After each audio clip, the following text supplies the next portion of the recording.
síndrome hemorragípara, ou síndrome purpúrica, ou síndrome purpúrica hemorrágica, tá? Dá na mesma, são vários termos para a mesma síndrome, tá? O que vocês entendem por uma síndrome com esse nome?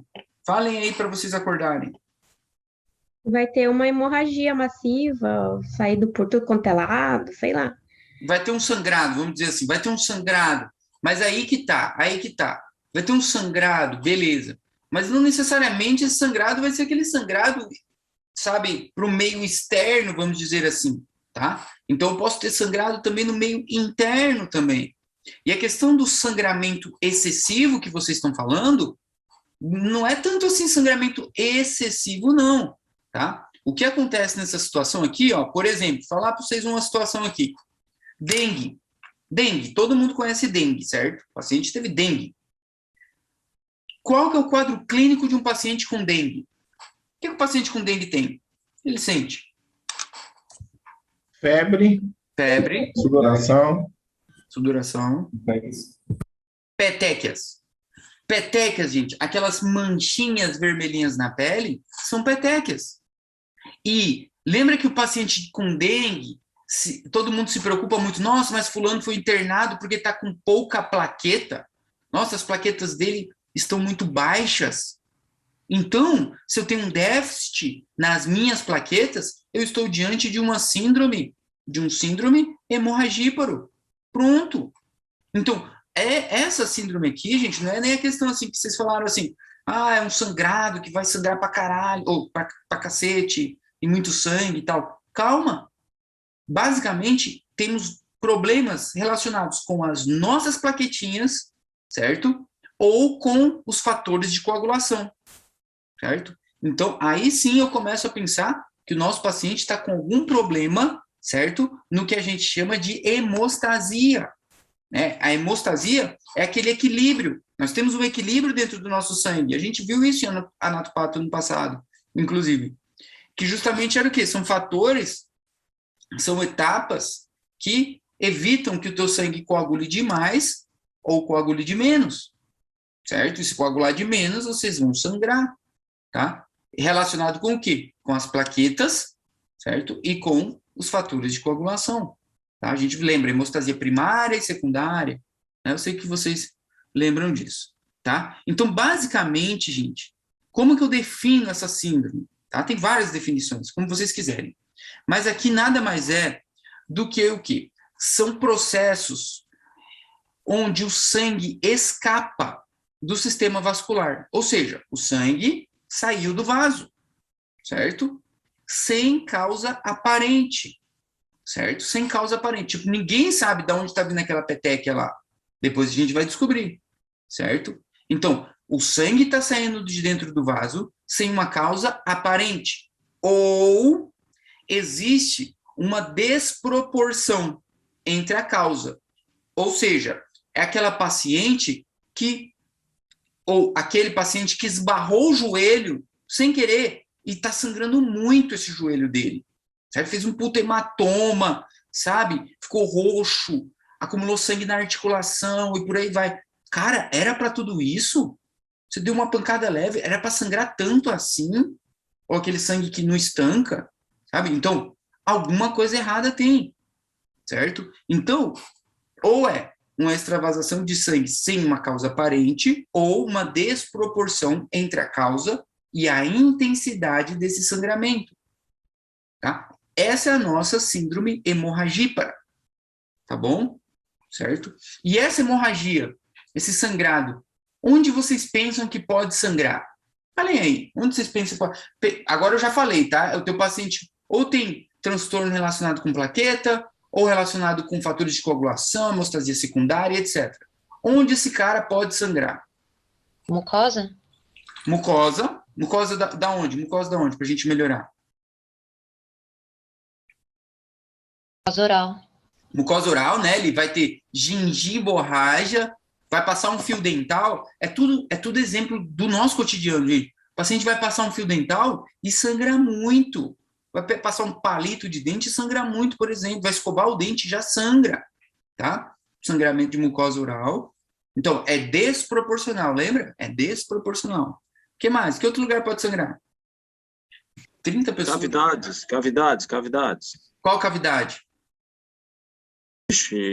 Intestino reto, cavidade oral. Cavidade oral já foi. Nasal. Cavidade nasal, beleza. Então o paciente está sangrando pelo nariz, epíxtase, como o Gustavo está falando ali. Tá? Que outro lugar? Temos até agora cavidades de órgãos internos e boca e nariz. O que mais? Cirurgias. Cirurgia. Cirurgias ortopédicas, assim. Ortopédicas, boa. Boa comentário do Joel. Cirurgia. A cirurgia vai sangrar. Você tem que pensar assim, a cirurgia vai sangrar mesmo, porque, porra, é uma cirurgia. Só que nesse nosso paciente, ela vai o quê? Sangrar demais. Vai sangrar mais do que o normal. Ou vai demorar para coagular esse sangue dele, certo? Porque estamos com esse problema, tá? Então, cirurgia pode ter uma relação. E como ele falou da parte ortopédica aí, eu vou chamar a atenção para vocês que nós podemos ter um sangrado nas articulações, tá? A gente vai ver já já. Hemartroses, tá? Esse paciente pode sangrar no joelho, por exemplo, tá bom? Fechou. Agora, o maior sangrado mesmo a gente não falou, né? Estou esperando, pode falar, fala aí. Ruptura dos vasos. Ruptura dos vasos, o vasinho, um capilar, está se rompendo com facilidade, por exemplo. Pode ser também, está sangrando, tá? Um que vocês não falaram, e é ridículo, o hematoma. Onde que é o sangrado do hematoma? Todo mundo já ficou com um roxo na pele aí. Onde que está o sangrado do hematoma? Ninguém nunca ficou com um roxo no braço, um roxo na perna, um roxo no olho. Eu vivia com o olho roxo na faculdade, vocês lembram disso? Onde que é o sangrado do hematoma, gente? No tecido subcutâneo. O que é um hematoma? O hematoma é um acúmulo de sangue no tecido subcutâneo. Tá? E vocês vão ter que definir o que é uma petequia, o que é uma púrpura, o que é equimoses, o que é hematoma, porque tem relação com o sangrado. Fechou. Então vamos começar. Só foi para ter uma pequena... boa! E o motivo de consulta de uma síndrome hemorragípara? Qual seria? Uma debilidade? Aparecimento de manchas roxas sem ter batido na pele. Aparecimento de manchas vermelhas na pele. Motivo de consulta, doutora? Tem umas manchinhas vermelhas pelo meu corpo. Manchinhas vermelhas. Vocês estão falando de fraqueza, vocês estão falando de astênia, vocês estão falando de dísnea, porque vocês estão pensando em anemia. Tira a anemia da cabeça de vocês. Aqui é outra, síndrome anêmica é outra história. Aqui é síndrome hemorragípara, certo? Então, o melhor motivo de consulta seria esse que ela falou. Doutora, tenho manchinhas vermelhas pelo meu corpo. Ou tem um hematoma, né, muito grande aqui que não cura, por exemplo. Tá? Ou um hematoma com facilidade, alguma coisa do tipo. Tá? Melhor ainda se fosse manchas pelo corpo. Tá? Fechou. Ou, olha que ridículo, sangramento. Ninguém falou sangramento. A síndrome... Eu falei, você escutou, né? Eu não escutei, então desculpa. Sangramento. Mas sangramento do quê? Doutor, meu nariz está sangrando, eu estou vindo aqui por isso. Pronto. Tá entendendo? E vocês não podem pôr motivo de consulta, sangrado. Mas sangrado onde? Não. Tem que melhorar essas respostas, gente. Tá? E como ela falou assim, um sangrado excessivo na menstruação também poderia ser como motivo de consulta. Tá? Vamos seguir adiante. Acho que agora todo mundo já entendeu. Tá? Perfuração femoral por arma de fogo. Puta, cara. Aí é foda, o cara tomou um tiro. Então, motivo de consulta não precisa nem comentar. O cara tomou um tiro. Tá bom? Põe lá, coloca lá. Depois você conta pra gente o que deu. Vamos seguir. Como que passa esse slide, meu Deus? Aí, fechou. Então, já comentei para vocês, deixa eu fechar aqui o chat. Já comentei a definição, essa é a definição do Argente, tá? Se deve o quê? Um transtorno sistêmico que predispõe ao sangrado, pronto, tá? Um sangrado anormal, lembrem disso, tá? Porque a menstruação que ela citou é um sangrado normal, a mulher tem que menstruar mesmo todo mês, se Deus quiser, inclusive, tá? E quando essa menstruação é em excesso, ela tá anormal, tem uma coisa estranha, tá? Fechou. E, como eu tinha falado para vocês, olha que interessante esse aqui, ó. Ó, é que eu tô sem mouse aqui. O sangrado espontâneo, certo? Ou seja, sem a explicação, tá sangrando sozinho, do nada. É a manchinha da petequia. Ou desproporcional à lesão que desencadenou. Ou seja, estava em casa, bateu o braço no armário e ficou roxo o braço inteiro, imagina?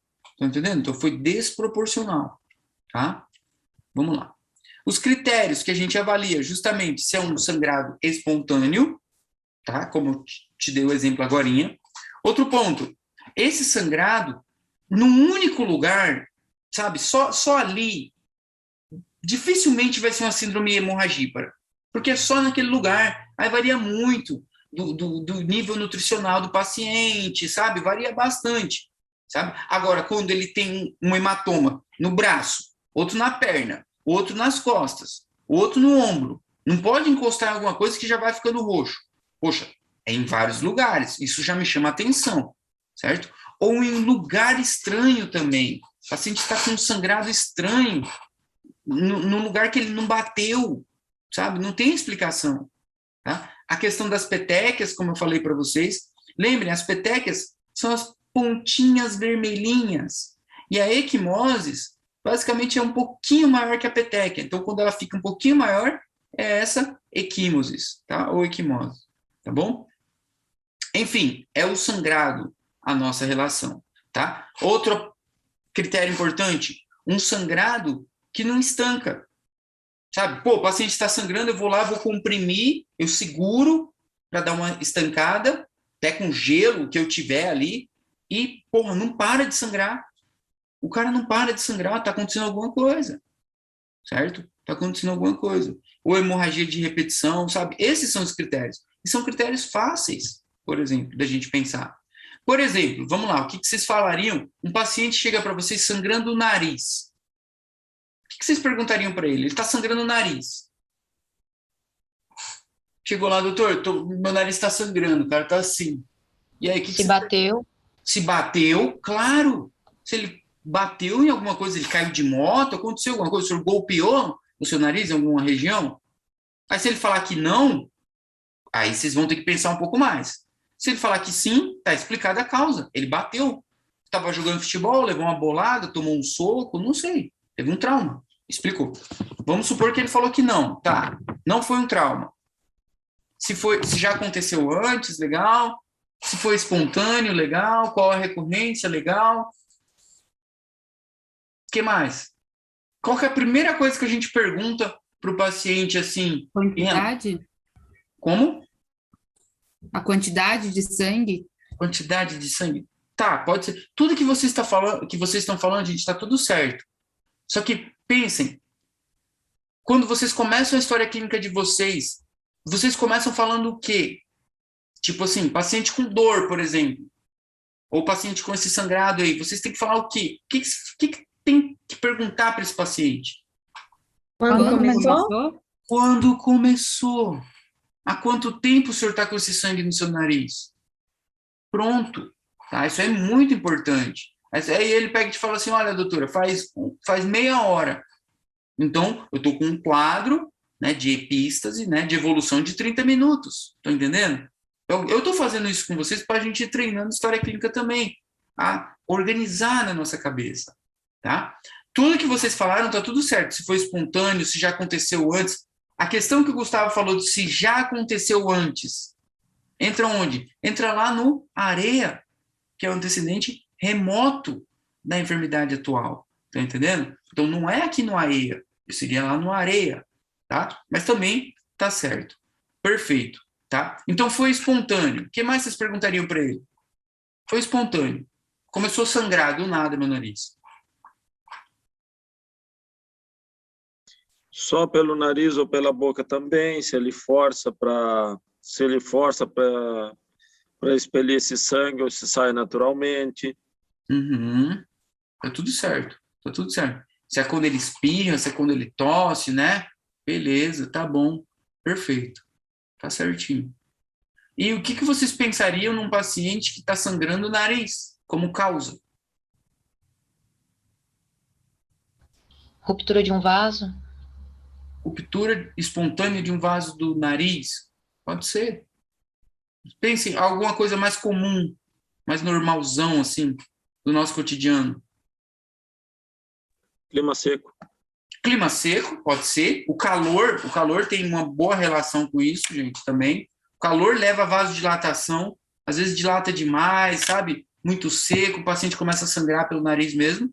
E hipertensão arterial. O teu paciente vai morrer daqui a pouco, se duvidar, certo? É um signo de gravidade, inclusive. O cara, às vezes a pressão do cara já está 200 por, sei lá, 250 por 115, entendeu? Ele está sangrando o nariz, com dor de cabeça e não sei o que lá, tá? Sintomas acompanhantes, ninguém perguntou. Por exemplo, ele está sangrando o nariz, tá, beleza, mas o senhor está sentindo alguma coisa também? Dor de cabeça, algum mareio, algum mal-estar, dor no peito? Ninguém perguntou. Então a gente tem que, pessoal, começar a praticar isso várias vezes, para começar a voar já. Sintoma acompanhante, se ele tomou algo para esse sangrado, e não sei o que lá, e por aí vai. Fechou. Só para a gente se situar mesmo. E para vocês verem que, dá um branco na hora de perguntar. Hipertensão arterial, é cardio, vocês acabaram de sair de cardio. Fechou. Então vamos seguir adiante. Aqui eu ia explicar a fisiopatologia da coagulação lá para vocês, formação do tampão plaquetário, tampão de fibrina e tal, mas vocês já sabem disso, então não precisa, tá? Vamos seguir, então. A definição de hemorragia é óbvio, né, que é a extravasação de sangue, tá? A extravasação de sangue para fora do vaso, tá? E como eu tinha falado para vocês, esse sangue pode se acumular em alguma região, como, por exemplo, no tecido subcutâneo, onde temos os hematomas. Em algumas cavidades serosas, o hemopericárdio, um hemoperitônio, hemartroses, como eu tinha falado aquela hora, das articulações, certo? Então, na verdade, ele pode se acumular em qualquer lugar, até no cérebro, inclusive, né? Se o paciente tiver um AVC hemorrágico, imagina só, está acumulando sangue, rompeu um vaso do cérebro, certo? Então, ele pode se acumular em qualquer lugar, tá? Depende da causa, tá bom? E esse sangrado de hemorragia, ele pode ser um sangrado externo, tá? O teu paciente é visível que ele está sangrando, o exemplo que o Vitor deu, o cara tomou um tiro, tomou uma facada, está explicado. E interno, que são todos esses que eu acabei de falar para vocês, ou um sangrado oculto, que é aquele paciente lá que tem uma úlcerazinha, um pólipozinho que está sangrando, vai ficando anêmico, ninguém se toca o que está acontecendo, certo? Então, é um sangrado oculto, precisa descobrir, ou até mesmo um câncer, talvez, certo? E ali embaixo, que eu marquei de vermelho para vocês, tem os critérios de um sangrado maior. Quando que eu considero que esse é um sangrado maior? Que seria um sangrado maior? Um sangrado em excesso, que eu tenho que me preocupar. Todos eu tenho que me preocupar, é claro. Mas o que é um sangrado maior? Vamos lá. O sangrado maior é aquele sangrado que tem relação com um choque hipovolêmico. Então, se o teu paciente está em choque, temos um sangrado maior. Alguma coisa está acontecendo, hipovolêmico.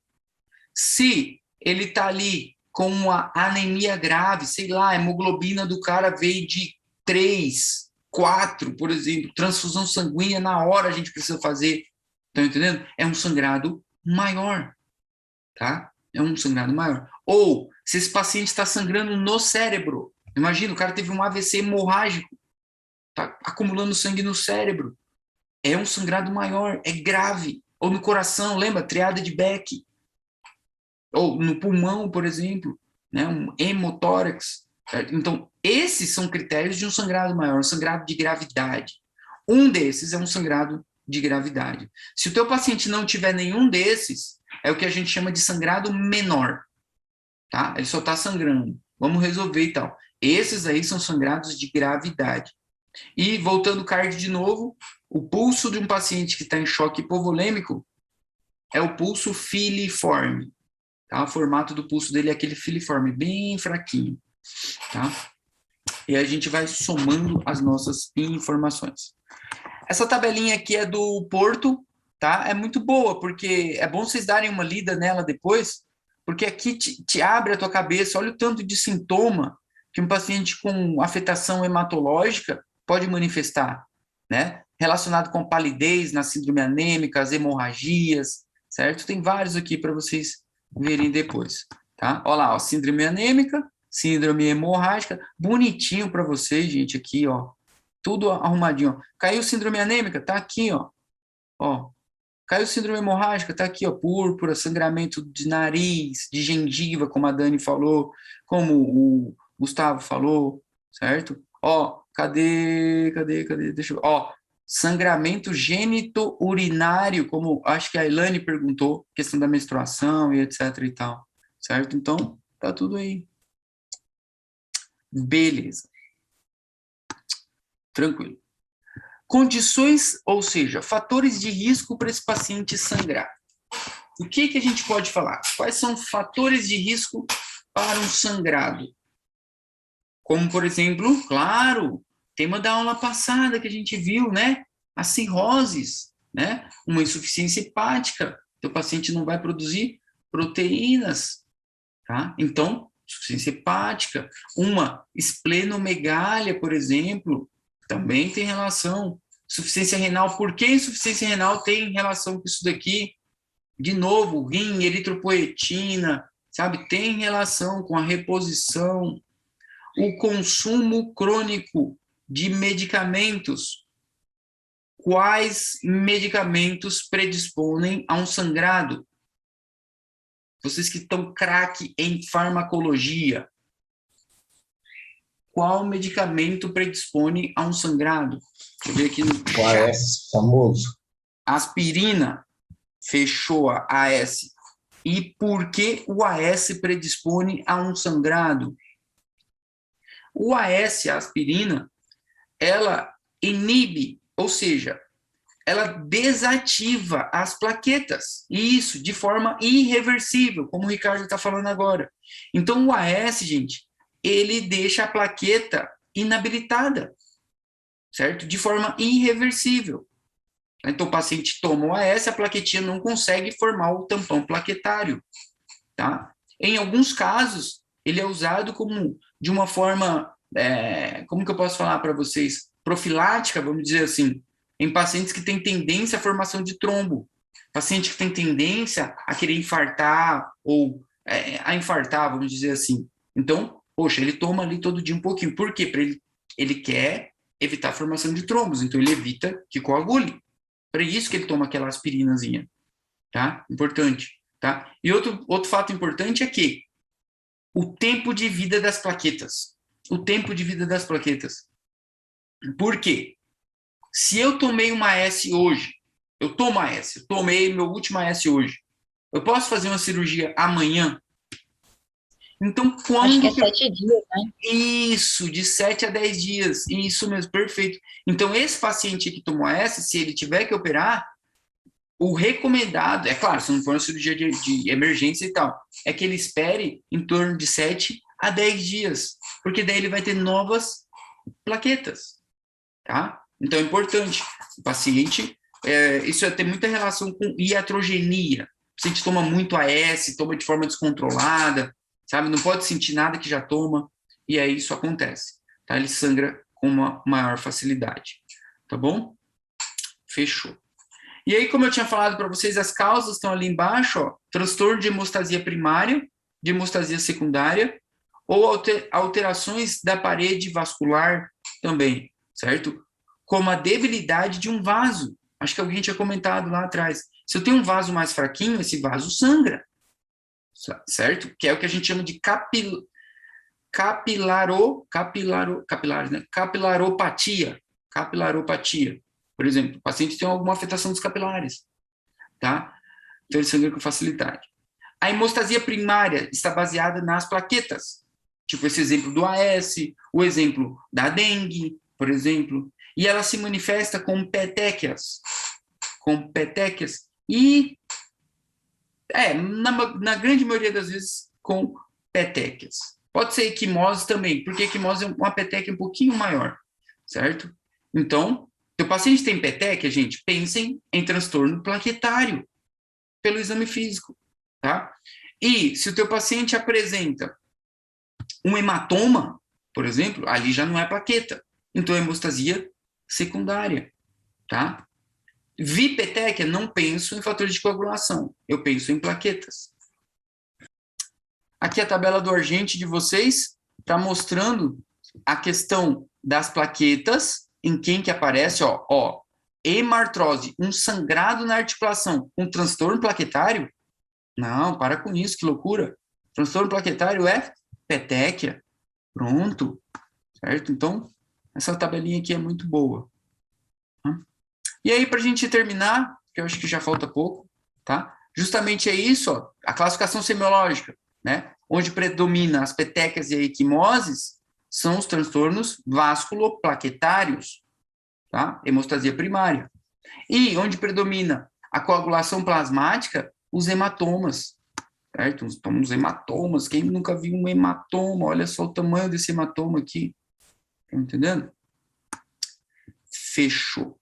E, como vocês tinham falado, né? Pode aparecer em algumas mucosas, epístases, gengivorrágia, no sistema digestivo e por aí vai. De todas, agora semiologicamente, de todas. Vocês não podem simplesmente falar assim, o paciente tem um hematoma. Então, a descrição semiológica. O paciente tem um hematoma. Tá, mas um hematoma onde? Onde está localizado esse hematoma, por exemplo? Certo? Preciso falar o local. De que tamanho é esse hematoma? Quantos centímetros, mais ou menos? Qual a cor desse hematoma? É roxo? É verde? É vermelho? É amarelo? Porque isso vai diferenciando o estadiamento desse sangrado. Faz quanto tempo que teve esse sangrado? Certo? A mesma coisa para petequias. Onde o paciente tem as petequias? É no tronco? É no tórax? Nos braços? Por exemplo? São muitas petequias? São poucas? Mais de 10, por exemplo? São palpáveis? Eu passo a mão assim, eu consigo palpar ela? Ou ela é lisinha? Certo? Então, essa é a descrição semiológica. Porque quando a petequia é palpável, ou quando esse sangrado já é palpável, a gente vai chamar ele de púrpura, tá? A gente vai chamar ele de púrpura. E como que eu diferencio? Por exemplo, teu paciente foi picado por mosquito. Sei lá, dormiu com a janela aberta, tá lá no Goiás. Nem sei, no Goiás não. Sei lá, tava aqui mesmo. Foi picado por mosquito, tá todo vermelhinho. Como vocês diferenciam essa picada de mosquito de uma petequia, por exemplo? O que eu posso fazer? A gente faz uma prova chamada de vitropressão, ou seja, pego algo de vidro, né? O livro fala para pegar uma daquelas lâminas que a gente tinha no laboratório para apertar o vidrozinho na pele do paciente. Por quê? A petequia não desaparece através dessa vitropressão, tá? E a picada de um inseto ou até mesmo um nevo, ele vai desaparecer, tá? Outro ponto. O cara que está com o olho vermelho, pessoal, ou cara, eu tenho que investigar se essa criança ficou chorando muito, é um sangrado por esforço, por exemplo. Então, eu preciso me preocupar com isso. Às vezes a criança, quando chora muito, quando faz muita força, quando tosse muito, vai ficando com o olho todo vermelhinho, vai ficando com petecas pelo pescoço.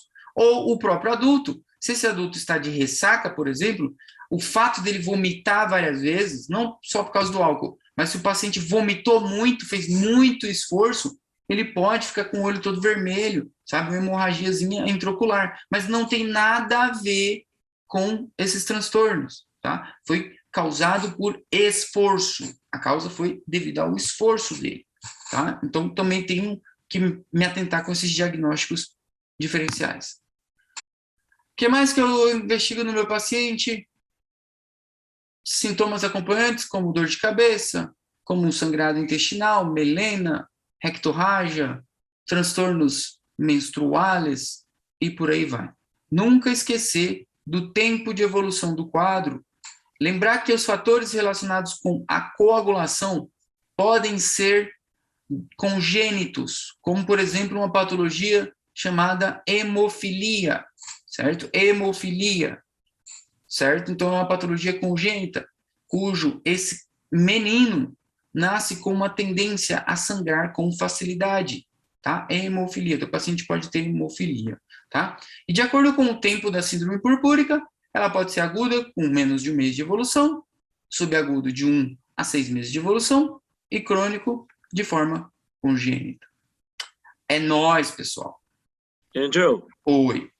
mas essa diminuição de plaqueta e essa baixa de plaqueta pode ser desde uma coisa simples aí, de uma diminuição de ácido fólico, de vitamina B12, até mesmo um quadro de leucemia, um negócio grave com leucemia, pode levar ao surgimento dessas hemorragias todas aí, né? Pode, cara. Uma leucemia pode levar também. Uma leucemia, afetação da medula, toda aquela produção das células sanguíneas também tem relação, certo? Então, temos que buscar a causa, sempre buscar. Ou tema da nossa aula passada, uma cirrose, por exemplo, imagina? Na cirrose, vocês lembram que o paciente tinha os spiders pela pele? Ele pode ter. Tá? Vai aparecendo no nariz dele também aqui. Sabe? Então, tem várias causas, tá? No exame físico, gente, é facinho o exame físico. Um ponto muito importante que eu não comentei, e da aula toda, o que eu vou falar agora é o mais importante, inclusive, certo? Sempre, gente, o teu paciente está sangrando, a primeira etapa do exame físico de um paciente que tem um sangrado é estabilizar o paciente, tá? Enquanto eu não estabilizar esse paciente, eu não faço nada de exame físico, eu não quero saber do exame físico, porque eu não vou fazer exame físico num cara instável, senão ele vai morrer, e esse exame físico não serviu para nada. Tá? Então, eu preciso sempre estabilizar o meu paciente. É claro que no meio da estabilização, na prática, a gente já está meio que fazendo o exame físico, né? Mas sempre priorizar a estabilização de um paciente. Imagina o paciente está sangrando horrores, e eu vou lá auscultar o pulmão dele, por exemplo, fazer percussão, olha a loucura. Né? Então, eu preciso de estabilização do paciente. Beleza, estabilizamos o paciente. O que a gente busca no exame físico dele? Buscamos, nível de consciência, por exemplo. Porque se ele está sangrando muito, o teu paciente pode ficar mais sonolento, sabe? Pode ter alteração do nível de consciência, tá? Vamos buscar triada de Beck, mais uma vez, que a gente viu na aula passada, né? Taponamento cardíaco, tá? Ingurgitação jugular, tudo que vocês já viram. A questão dos signos de choque, a taquicárdia, a hipotensão, a frequência respiratória aumentada, signos de hemorragia pulmonar, por exemplo, o paciente está expector, tossindo sangue, imagina, o cara está tossindo sangue, ou vomitando francamente um sangrado, tipo hematemeses, por exemplo, tá? Então, eu vou buscar isso, para eu poder ter uma noção de onde é esse sangrado. E a questão da pele, né? As lesões na pele. Pode diferenciar se é petequia, púrpura, hematoma e por aí vai. Essa foto aqui é uma hemartrose, um sangrado nas articulações. Isso aqui não precisa nem falar, né, para vocês. E é isso, galera. Menos um tema e menos um dia. Tá faltando cada vez menos para vocês estarem no 5º ano. Então, um passinho do último ano já. O 5º ano é o último ano. Não se esqueçam, tá? E, caso vocês tenham alguma dúvida, quando estiverem estudando, podem mandar mensagem, perguntar. Se eu demorar um pouquinho para responder, mas até o final do dia eu respondo. E se eu não souber responder a dúvida, eu vou procurar onde que está no livro a resposta, para mandar para vocês. E caso alguém esteja com algum material faltando, também eu posso mandar. Fechou? Muito obrigado a todos.